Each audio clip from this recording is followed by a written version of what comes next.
Welcome, welcome, welcome. Welcome to our spiritual mornings. Let's go inward by looking at our breath.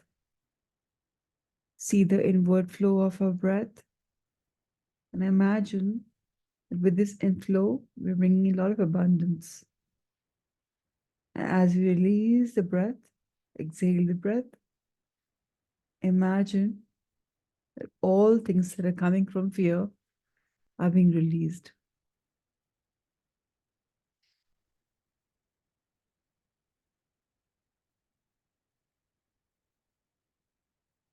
As the breath comes in, fill your body with light.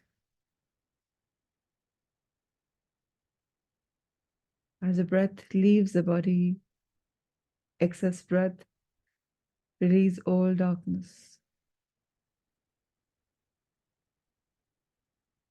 As the breath comes in, take in leaps of love. And as the breath leaves, release anything which is not of love. Any anxiety, any depression, any frustration, any guilt, just release.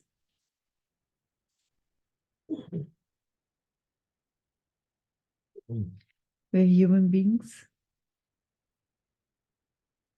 having a spiritual experience. We have so many questions.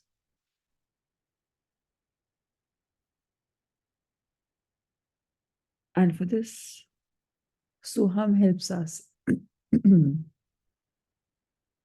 let's chant Soham. Make your mudras. Middle finger on the palm, thumb on it. And we observe the pause between so and hum in the first five. So,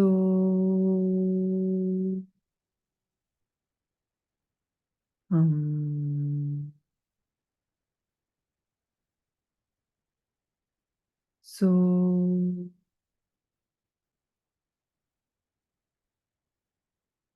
hum. So,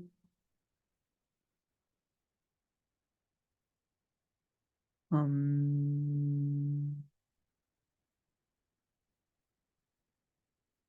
So, hum. Now, in the next five, let's observe any physical dis-ease in the body, in the gap between so and hum. So,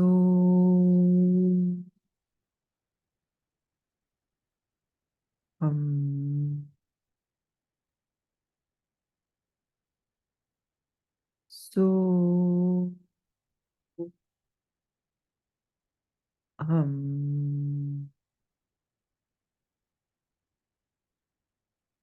so, um, so, um, so, um. Now observe any emotional distress, any feeling of guilt, frustration, anxiety, whatever. Observe it in the gap. So, um, so, um, so, um, so,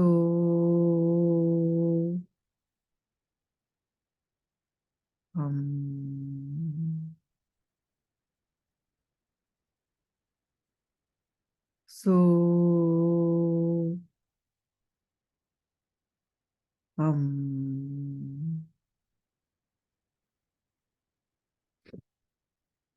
Now observe anything which is triggering you and which is foreign in your body. So, um, so, um, so, um, so, um, so, um. Now, in the fifth set, whatever is troubling you, wherever, direct healing towards that. Just simple say, heal my body, heal my mental being, heal my physical being, heal my emotional being. And with that intention, let's start the next chanting of round Soham. So, hum. So, hum. So, hum. So, hum. So, hum.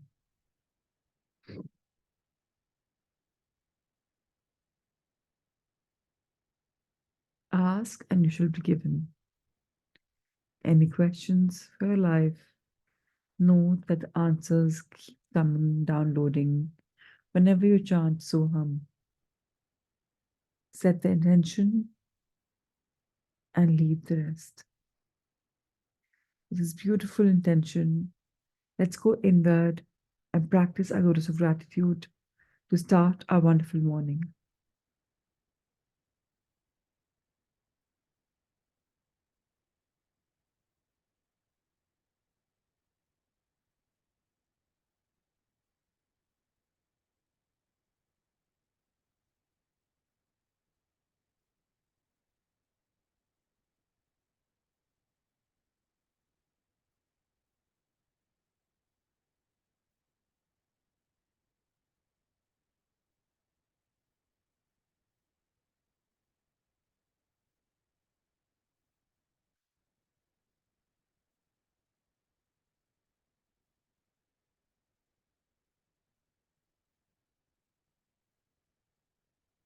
Life is a blessing.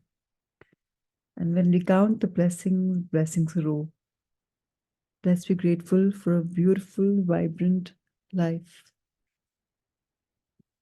And now, let's get prepared by rubbing our hands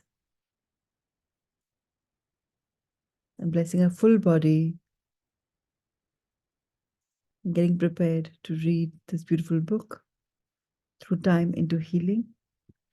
And today we are on chapter number 8, and we're talking about healing the grieving. Maybe it's meant for me. Nonetheless, let's start reading. A 55-year-old man was dying of metastatic lung cancer in a major university hospital. For a while, chemotherapy had stopped the progress of the disease, but finally, lethal cancer had passed the time talking to his wife, Evelyn. Sorry. Finally, the lethal cancer had gained the upper hand. Leonard was waiting to die. When he could, he passed the time talking to his wife, Evelyn, or to his physicians. Fortunately, there were physicians who took the time to listen to him. How long will it take to die? Leonard asked the doctors one day. I don't know. It could happen any time or it could take quite a while. The doctor answered. Then Leonard and his doctor talked about conversations about letting go and being able to die. Leonard and his wife was included in the conversations, and she felt both confronted and uncomfortable with the words and thoughts. She felt both comforted and comfortable with the words and thoughts. The couple talked even more about this meeting, more after this meeting. It was as though something had been unlocked and released in them. Leonard and Evelyn began to spend even more time together. Leonard's level of alertness began to fluctuate as his terminal conditions deteriorated. At times he was semi comatose, at other times he was fairly alert. Evelyn thought he was having hallucinations.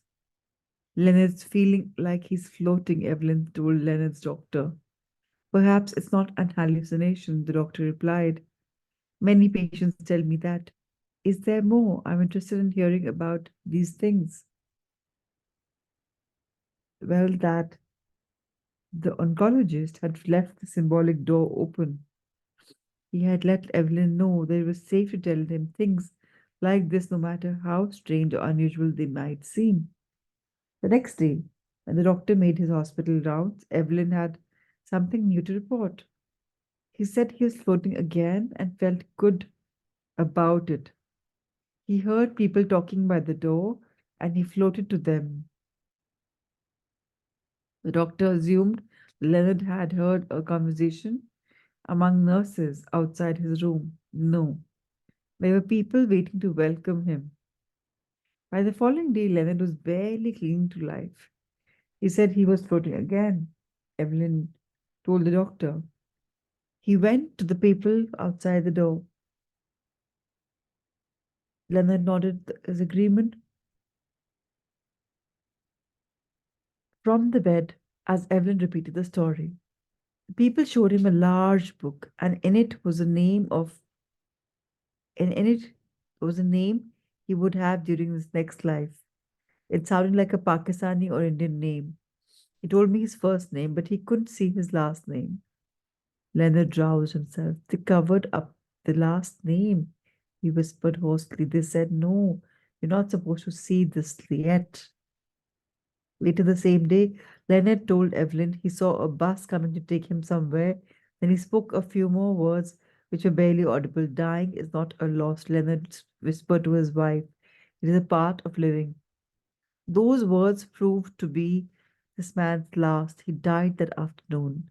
Evelyn grieved his death, but she also felt comforted. She was certain now that Leonard's soul would continue to live after his death. Leonard's final words had changed her own perception of death and dying. She felt much more peaceful about death inevitably in her life. She would never be as fearful of death again.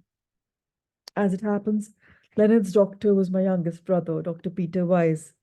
He and his wife, Dr. Barbara Horn, are both specialists in hematology and oncology in St. Louis, Missouri. In private practice, they specialize in treating cancer. They're also both members of the clinical faculty at the Washington University School of Medicine. Both Peter's and Barbara's lives have been altered personally and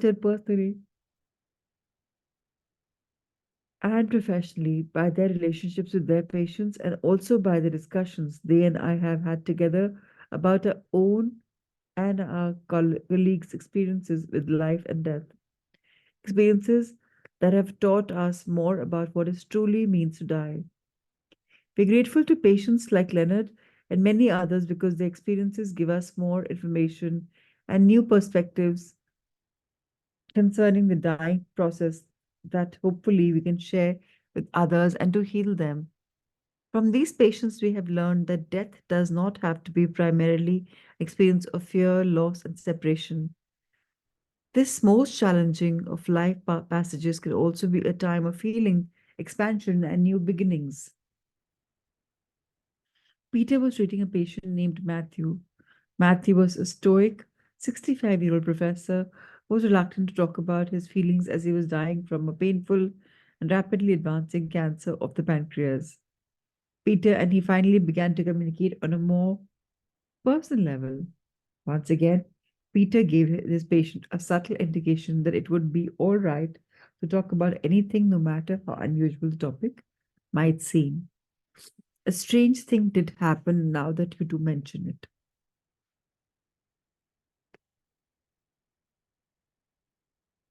This is something that the professor admitted. An angel came by and asked if I were ready to go. I asked if I had to. The angel said no and then left.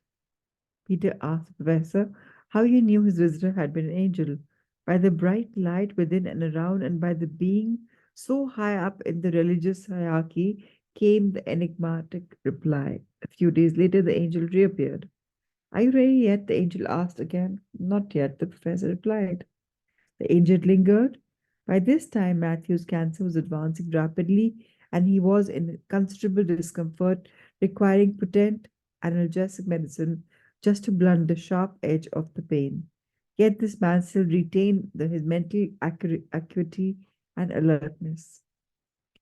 Matthew watched as the angel reached into his abdomen and removed what looked like a brown brick. The pain immediately disappeared, and the patient felt much better. Then the angel left once again.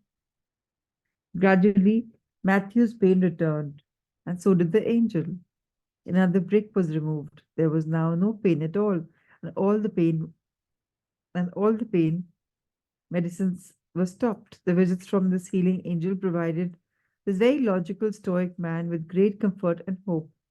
His clinical condition deteriorated further, and this man, who had formerly been in excruciating pain, died peacefully and quietly. Finally, Matthew must have answered yes to the angel's question.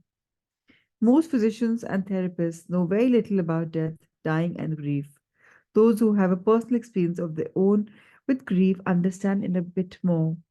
But in a sense, most members of the healing professions do little more than to describe the stages of death and dying and the symptoms of grief. They do not explain what happens to those who are progressing from dying to death and beyond. They do not provide all of the tools to assuage grief. Clearly, you do not pretend to know everything about the spiritual process of dying, but experiences like Leonard's and Matthew's begin to provide such tools. Grief therapy has to incorporate psychic events as well as spiritual thoughts. People who have had near death experiences, regressions to past lives, and the in between life states, who out of body experiences, and certain psychic phenomena dealing with life of consciousness outside the body usually do not grieve as deeply or as profoundly. They know something more than the rest. They know that consciousness never dies.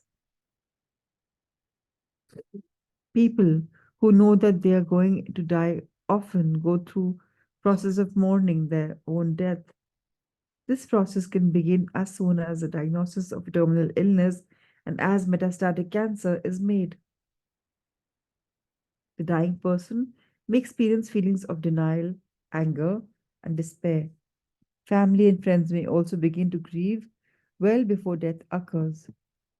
Grief can easily become clinical depression. The dying or grieving person feels despondent, hopeless, and beyond help. Psychological pain becomes acute and omnipresent. Sleep patterns, the ability to concentrate, appetite, energy levels are all disrupted. Friends try to cheer the grief stricken to distract them from their despair, but to no avail. Yet, the grief of both patients and the families can be healed before death. As they learn about the wonderful experiences of others, such as those told in this book and elsewhere, they can begin to feel more hope. The dying and the grieving can be encouraged to communicate their experiences and insights to each other. They can talk about the possibility of being together again. They can express their love. They can more easily and more calmly accept death. A dreaded experience can be transformed into a time of honesty, sharing, love, and sometimes even humor. Another patient of Peter's, the matriarch of a large Italian family, was dying as a result of an acute flare up of her leukemia. Sylvia was comfortable with her approaching death, which she believed was much more imminent than Peter did. I'm going to die on Saturday, Sylvia announced one day. How do you know? Peter asked. I just know, she answered. When Peter entered Sylvia's hospital room that Saturday morning, the whole family was crowded within. It seemed to Peter as though rites were being administered, as though a scene from a play was being reenacted. A priest was present and last rites were being administered. At some point in the drama, the priest said, "And now there will be a message from God." Just then the telephone rang. It wasn't God. Everybody laughed and the tension was broken. Later that day, Sylvia had a vivid out of body experience being drawn to a beautiful, warm, and comforting light. She further decided light to Peter. She further described the light to Peter as three-dimensional and inviting. Perhaps there was a message from God after all. Sylvia died 1 week later. Peter described another of his more memorable experiences with the dying patient and the patient's family. There were 17 members of a large and very close Irish family. All of them were consumed with fear and anger as the relative's death approached.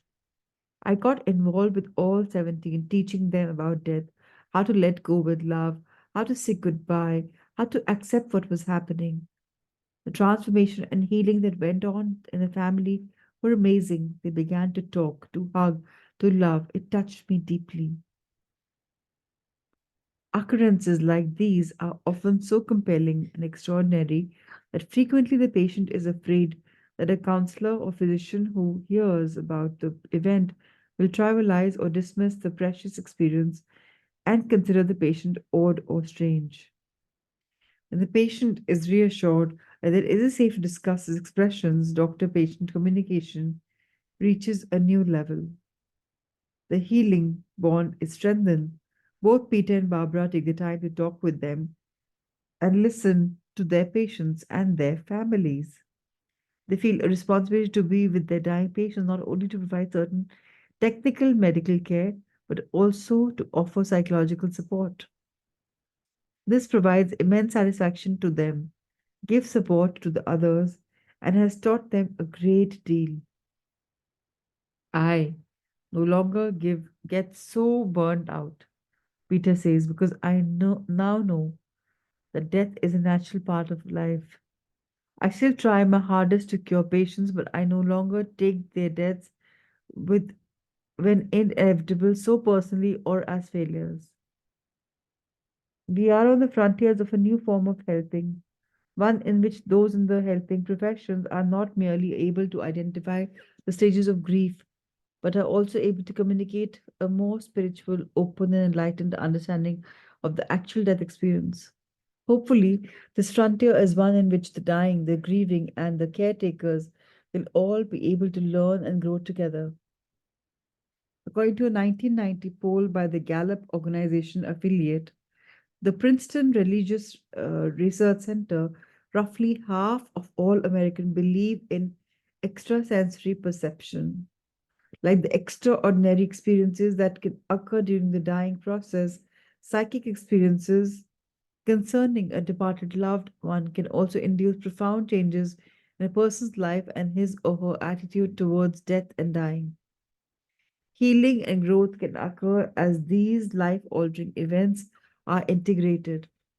Profound grief and fear of death diminish, especially when the psychic experience seems to be concerned to the other side. A husband and wife, both respected physicians in Miami, came to see me in order to describe unusual phenomena they had both witnessed. The wife's father had recently died. About a week after his death, which had occurred in Colombia, both she and her husband saw her father's body glowing brightly and somewhat translucent, waving to them from their bedroom door. Both were wide awake at this time. They walked over to touch him, but when they did, their hands went right through his body. The father waved goodbye and suddenly vanished. There were no words. When they later compared notes, both physicians discovered that they had seen the same physical form, the same radiant body, and the same wave goodbye. In another incident, a highly respectable professor of psychiatry at the University of Miami came to talk with me after reading Many Lives, Many Masters. I expected this man to be polite but skeptical, but I was surprised. Parapsychological phenomena are real. Years ago, my father had a vivid dream about his brother. His brother had been in apparently good health, yet he came to my father in a dream to say goodbye. I have to leave you now, his brother said. But I'm fine. Take care of yourself. When my father awakened in the morning, he knew that his brother had died. A phone call had soon confirmed the intuitive feeling. During the night, the brother who had no previous history of heart disease, had died of a massive heart attack in a city 500 miles away. Another case came to me in a letter from a letter from a Miami businesswoman. Though it was very difficult for me to discuss this for many years, I would like to share with you my experience with the death of a loved one. During my years in graduate school, I was engaged to another graduate student for 2 years. We broke up, and 2 years later, I was married. During this time, I was working in New York City, and I learned that he had taken a job in LA. It would be several months later, before I would learn that he had been killed in an automobile accident. Before I was informed, though, through mutual friends of his untimely death, he visited me in my sleep for many weeks in a row. Each time he would appear, he was distraught, crying and confused as to where he was. He would ask me to help him. He didn't understand this limbo he found himself in and was not sure that he was dead. I was not frightened, but I was concerned about his well being. At this time, I was still not aware that he had been killed. After several visits to a medium spiritual counselor, I was told that the young man in question had indeed died and remained very close to me because of his confusion. He naturally felt safe in searching me out. I have learned in interviewing patients and conducting past life regressions that it is not rare for those suffering a sudden and violent death to cling to the earth plane and to be confused and in a state of limbo for a while. Eventually, though they do find their way, the wonderful light and the spiritual presence of a guide or universal love and move upward or move onward. Several other people who have come to my office have described similar visits shortly after the physical death of a loved one. Some have even described receiving phone calls from the recently deceased, calls that have sent shivers down their spines. In my professional opinion, the descriptions above and many others that I have heard come from normal, non hallucinating people. It seems that the primary purpose of experiences like these is for is to encourage the living to heal their grief through understanding. Like my brother Peter's patients, those who have experiences come to understand that they will never die, that only their bodies will die. For death is inevitable. Death is how we grow, how we move from lesson to lesson, from lifetime to lifetime. We will all die, and based on what I have learned from past life regression therapy, most of us have already died many times before this lifetime. This is good news. This means that most of us have grown significantly, have been allowed to savor new life experiences while retaining former strengths, talents, and even loves. It also means that we will continue to grow even after our deaths. Martha was another patient who resolved her grief almost as a bonus of her past life therapy experience. Martha was a 26-year-old film editor who said that she had no symptoms when she came to see me. She simply told me that she wanted to have a regression experience out of curiosity, so to see what came up. The simple desire to explore and to know more is a wonderful reason to try past life therapy. Those who are suffering from symptoms are not the only ones who can benefit, grow, and become more joyful through this particular method of spiritual growth. Martha quickly slipped into the key moment flow regression pattern. First, she saw herself as a young boy watching a hanging taking place on a platform. In this key moment, Martha was being teased by the older brothers, who were making her feel quite uncomfortable. Then Martha saw her home in that lifetime and she realized that her father in the lifetime is her deceased father in the present lifetime. Later, in this past life, Martha was conscripted into the military where she remained, she married, had an uneventful life, and finally died of old age on a stone bed. During the death experience, Martha found the light above her and flew to it, spending through space and time with other spirits, finally merging with the golden light for her life review. During the life review, Martha commented that the day on which she had seen the hanging had been a very important one for her, for on that day she had learned about the difference between good and evil and about the futility of violence, and despite the fact that at the time her primary concern had been that of being teased by her brothers. As Martha moved on to make it to another lifetime, she saw herself as an old man dressed in what seemed to be a toga. She had a white beard and was playing music on a lyre. This was her only memory of that lifetime, although she had a very clear impression that the entire lifetime had been a very happy one. In the third lifetime that Martha recalled, she was a woman with dark hair and green eyes.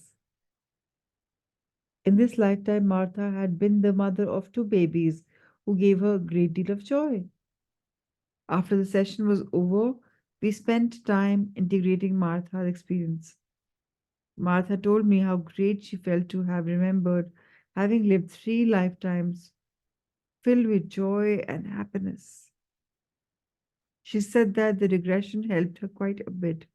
As a young person, still at the beginning of adult life, Martha was also relieved that she could call on her happy past lives together to create lasting happiness in this lifetime. This seemed more real and tangible to her, less abstract. But Martha also told me that, to her surprise, the experience had helped her heal a long standing, lingering feeling of grief and mourning over the death of her father 4 years previously. It also helped her clarify her own understanding of death. She now knew that she had known him before, and of course that she herself had lived before. The possibility existed that they could meet again.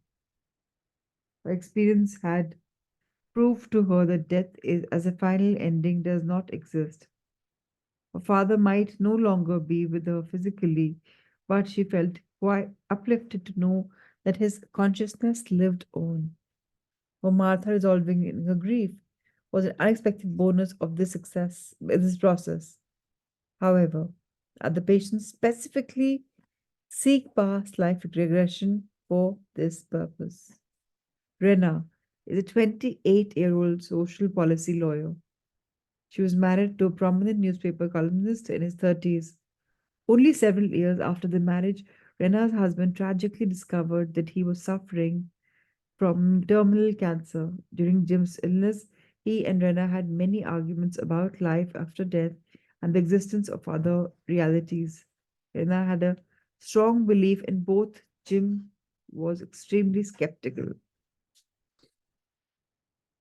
Trained as a journalist with superior reasoning skills, he had a professional bias for not accepting the existence of anything that he could not verify factually.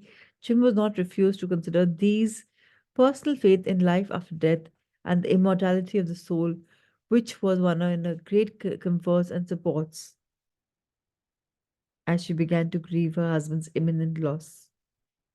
As Jim's condition deteriorated, their arguments continued. Jim appeared to become angrier and angrier, both about his condition and about Rena's beliefs. He also seemed to become more and more fearful. Finally, Jim, was hospitalized. Both he and Rena knew his death was imminently there. Right before Jim's death, though, something astonishing happened. He calmly told Rena that he had seen an old man sitting in a chair in his room and that the old man had told him he was there waiting to take him on his journey. He added that he had been right about this subject all along, that he had been wrong. He apologized for being so recalcitrant and hoped that he would continue to explore and learn more about after his death. After he reported this news to the astonished Rena, this formerly angry, agitated, and fearful man became peaceful about his impending death. Jim died the next day. When Rena came to see me, she told me that she herself was very grateful to have reconciled with Jim on his important and formerly divisive matter before his death. The wonderful change that the appearance of the old man had wrought in Jim had also been healing for Rena. It had brought her confirmations of her own beliefs, and to receive confirmation in such difficult and important circumstances had been a very precious gift. Rena's visit to the me had many reasons. She was still suffering from some grief and anxiety at her unexpected and recent loss. She needed to integrate this important death experience further, not only the grieving, but also the profound growth and healing that had begun to blossom in her at the same time. And Rena's visit to Jim's office was also part of the fulfillment of the promise she had made to Jim, and that she would continue to study and explore life after death spiritually and the immortality of the soul. Interestingly, Rena's regression experience did not directly address the relationship to Jim. Instead, Rena's past life memories seemed to give her a message about another fresh and ripe new field of learning and growth. Rena regressed to a lifetime in which she had been a male Native American who had helped nurse and cure sick pilgrims, children in the 17th century. After the session, Rena recalled that as a child, she had always picked school projects that had to do with the pilgrims, and she had always seemed to know a lot about them. With the regression session completed, Rena felt that she had now experienced her own immortality firsthand. More significantly, the regression seemed to unveil, therefore, unknown talents in Rena's own past, talents that she might be able to develop once again in this lifetime. Whether this includes healthcare, work with children, or sensitivity to certain aspects of early American history remains to be seen. The subconscious inner wisdom that led Rena to access that particular lifetime had also be a giving her conscious self a message that Rena herself had helped Jim face his dying and his death. What is certain is that this session, intended to help her resolve her grief, had, like Jim's death itself, furthered Rena's growth and surprised her with yet another clue to her evolving understanding of herself. It had pointed to the many new dimensions, experiences that might still be ahead of her. Jim and Rena's experience a very profound example of the potential for growth and healing that the death experience contains. Many of the dying report being visited by a guide or a wise person who's waiting for them. The alertness of the patient who does not seem to be a factor, whether the patient is alert or not, in a chemically medicated state or not, the experiences must not be diminished as mere hallucinations. If a loved one tells you of such an experience right before death, you can let you go of your doubts and feel fairly confident that the experience is real.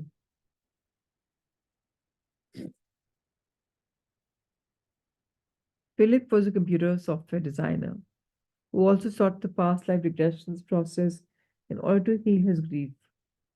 Philip and his wife Eva had lost two very young children, a girl and a boy, to rare congenital birth defect at the ages of 3 and 4. Perhaps the most tragic aspect of Philip's children's story was the fact that the loss of a second child might have been prevented after the first child, the daughter, was diagnosed.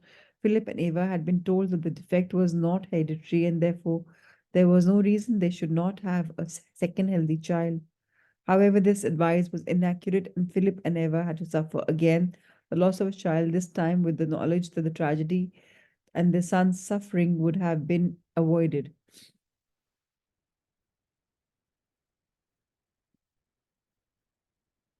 Feelings of responsibility, loss, and grief were inextricably and devastatingly intertwined. The tragedy was several years behind Philip when he came for therapy, but he was still mourning. As a computer scientist with advanced graduate degrees, Philip was highly trained to use logical analytical reasoning. But he also had a strong Catholic background, and this orientation had made him quite comfortable with the full range of spiritual phenomena and experience as well. Several times since the children's deaths, Phillips had visited a famous psychic who seemed to be able to communicate with his little boy and his little girl. He had grasped at this opportunity to resolve his grief, and he felt that and he felt that his sessions with this medium had been helpful. But the psychic had recently died. Phillips felt that now he had no chance of contact with his children, and this lack of contact deepened his grief.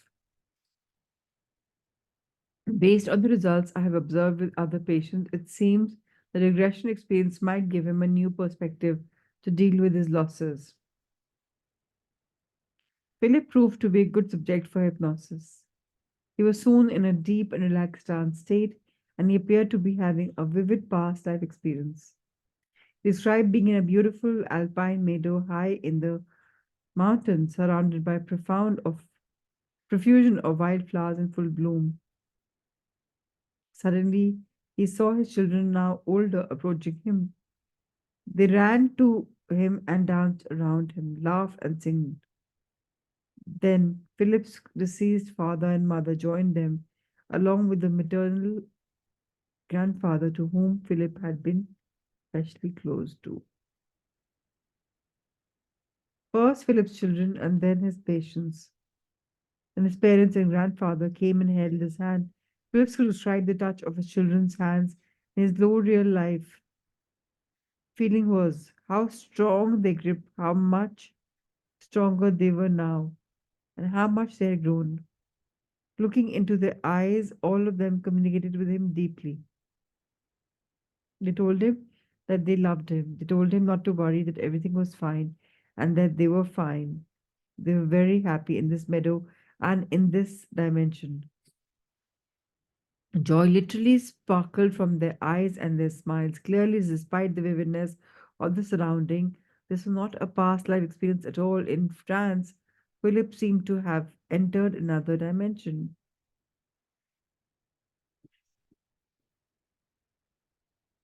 Even before we begin this integration process for the session, it was obvious that Philip's expression had been emotionally cathartic. He told me how happy he was to have had this direct experience of contact with his children. He described the sensation of their hands holding him. He literally began to cry with joy. Philip's experience in the meadow finally allowed him to release the guilt, the grief, and helplessness that had burdened him for so many years. He gained an understanding of the immortality of the soul, and he began to anticipate a life of renewed purpose and optimism. Since his regression session, Phillips continues to feel joyful. The burden that he carries with so many years has not reappeared. Critics make comment that reunions such as the consists of nothing more than fantasy or wish fulfillment.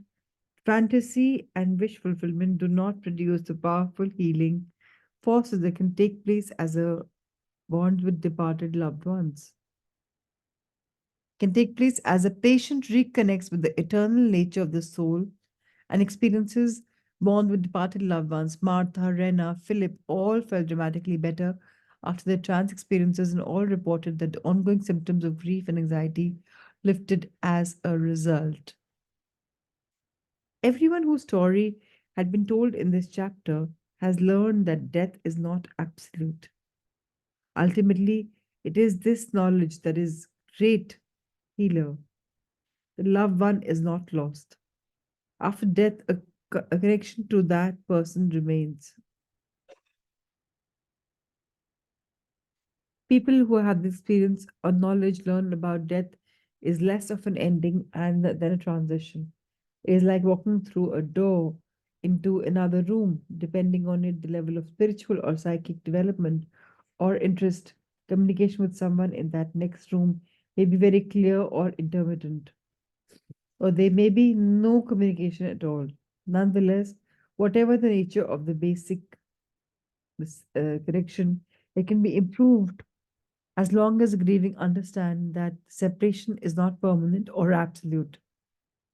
Like Martha and her father, they and their loved ones have probably been together before and separated before, yet they were allowed to come together again. Like Philip, they learn about their consciousness of the loved one has only died in physical form. This gives the grieving hope for the future, hope that they will meet again. Of course, they may not meet within the same relationship or circumstances that prevailed in the current lifetime. For example, a father and daughter might meet again as friends or siblings, a father and daughter, grandfather and grandchild. Nevertheless, souls do continue to meet again and again. In a way, the grief of the dying is a grief over loss of self, and in that sense, the past life regression experience can also be very helpful. Those who experience it or learn it or understand the death doesn't mean a disappearance of the self into oblivion or blackness. Patients have shown in me that it is simply means that in the wisdom of the soul, the body is no longer needed. The time has come for the soul to pass out of the body and to exist in a metaphysical spiritual state. Awareness is immortal, and no, and so are aspects of the personality. Often the soul returns to a new lifetime with the same talents and abilities a person exhibited in a previous lifetime. Sometimes people even access unknown talents in the current lifetime after recalling the existence of these talents in previous lives. There are many different levels of the self. We are wonderful, multidimensional beings. Why must we limit ourselves mentally by restricting our definition of ourselves to the personality and body that exists in the here and now? The entire spirit is not encapsulated in the body and the conscious mind. The part of the self that heals here, it is in all probability just a fragment of the entire spirit. No doubt the potential exists that even as Philip met his children in the meadow, another aspect of the sons and daughters' souls could be growing and expanding further in a new incarnation. The versatility and potential of the soul are limitless, infinite. The ideas and experiences outlined in this chapter are probably just the tip of the iceberg in terms of this ability to account for the full dimension of the soul. The mystic Yogananda has said that life is like a long golden chain floating deep within an ocean. It can only be pulled out, examined one link at a time when the other, the real glisten, while the rest glistens beneath the surface, alluring and unobtainable. What we now know of death, indeed of life and the soul, is probably just one link in the golden chain. As we integrate our grief into growth, we will be able to raise more and more of this golden chain of joy and wisdom from the ocean of being and into the light. How beautiful. It's absolutely marvelous. And with this, we conclude today's session. Tomorrow, we'll be starting the chapter number 9 and going more deeper into what the book brings us for healing ourselves, for realizing this beautiful world of emotions and metaphysical. Thank you, thank you, thank you for joining the space. Let's meet again tomorrow morning at 6 a.m. Thank you so much. Have a really blessed day. Thank you. And Pratima ji, thank you, thank you, thank you for your donation of 50,000 bucks for the school for the underprivileged children. It's really appreciated. And you'll get the ATG certificate very soon. Thank you so Thank much. you so much. Thank you for giving me this opportunity always. Thank you. God Thank you. bless. God bless everybody. Let's have a wonderful day. Thank you, thank you, thank you.